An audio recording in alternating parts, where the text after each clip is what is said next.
Halo, gue Fardan.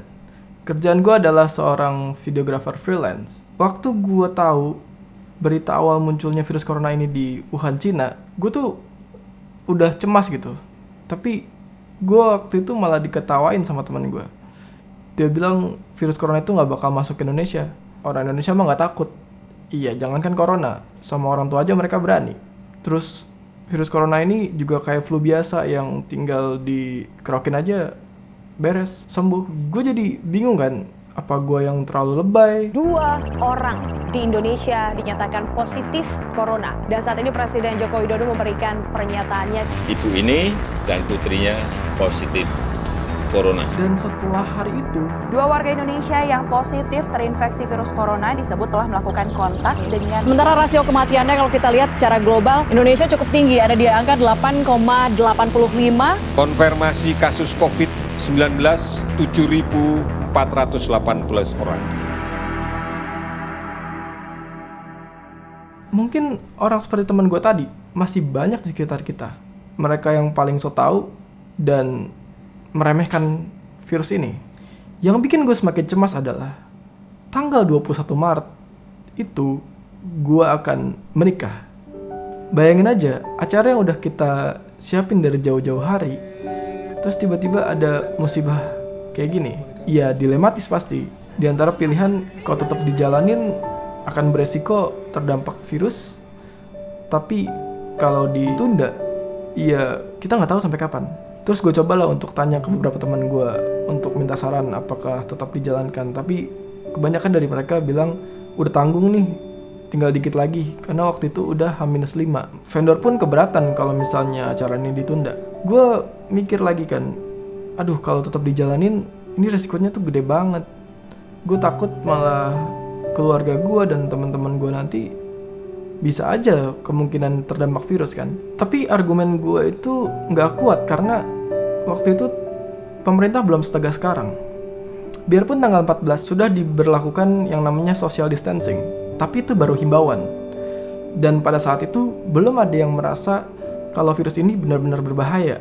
Vendor-vendor pun bilang kalau mereka tetap menjalankan acara, paling disediakan seperti hand sanitizer. Gue coba ngobrol sama istri gue dan keluarga untuk menunda acara ini. Beruntung akhirnya mereka mendukung keputusan ini dan mengerti. Singkat cerita, acara resepsi resmi ditunda. Tapi kita tetap melakukan prosesi akad nikah di KUA dengan orang-orang yang terbatas dan sesuai prosedur kesehatan yang berlaku saat itu.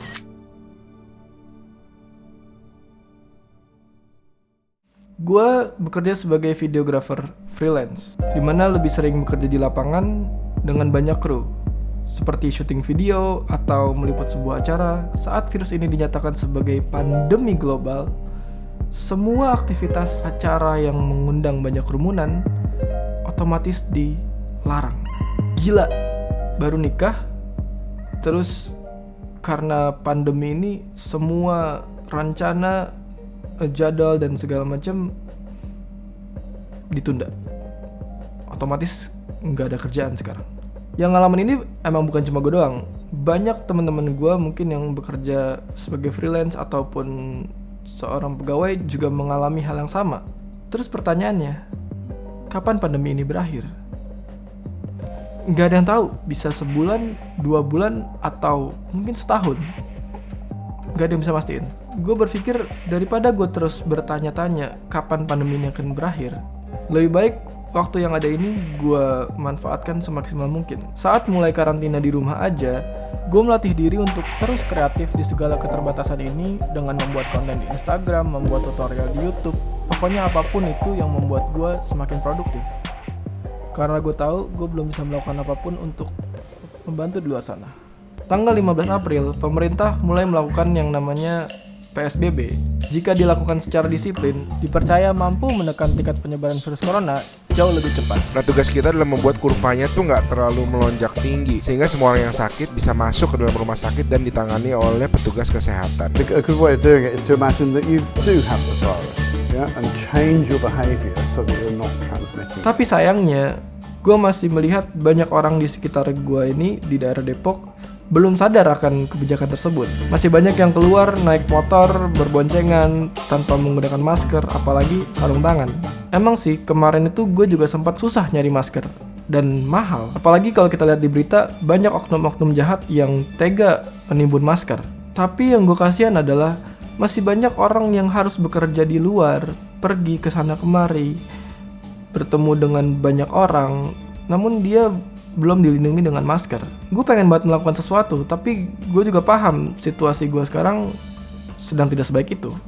Akhirnya gue coba mencari sesuatu di internet dan gue menemukan sebuah gerakan. Ini gerakan keren banget, namanya adalah Gemas, gerakan memakai masker gratis.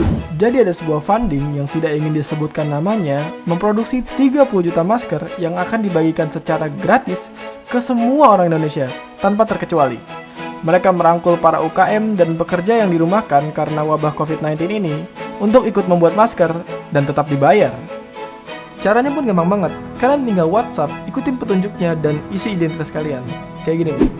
Pertama, ketik Gemas. Lalu nanti akan ada pesan otomatis muncul, pilih permintaan masker, ketik 1, lalu masukin nama, terus jenis kelamin, umur, dan alamat.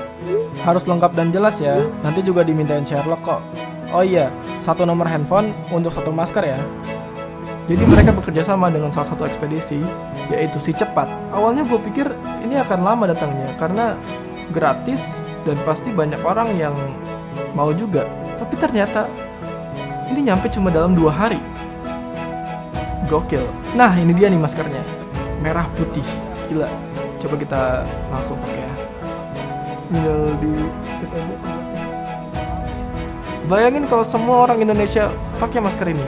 Selain kelihatan keren, ini juga bisa jadi simbol perlawanan kita terhadap virus corona. Dan selain itu fungsi utamanya memang untuk melindungi kita dari virus dan droplets ya.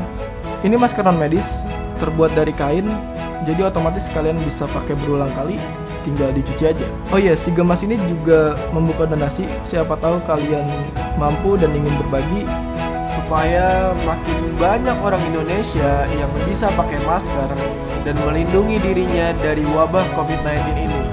Dengan begitu, kita semua bisa segera mengakhiri pandemi ini. Baru ini yang bisa gue lakukan untuk membantu mencegah penyebaran virus corona. Gue tetap berharap semua orang, siapapun kalian, tolong tetap jaga kebersihan, kesehatan. Kalau misalnya kita bisa disiplin untuk mencuci tangan, terus menjaga jarak, mengikuti anjuran pemerintah, gue percaya seharusnya pandemi ini bisa segera berakhir ya. Ya kita juga kangen kan, pengen keluar rumah lagi, pengen ketemu teman, jalan-jalan, atau ya melakukan aktivitas seperti biasanya. Lagian udah bosen juga kan rebahan terus di rumah.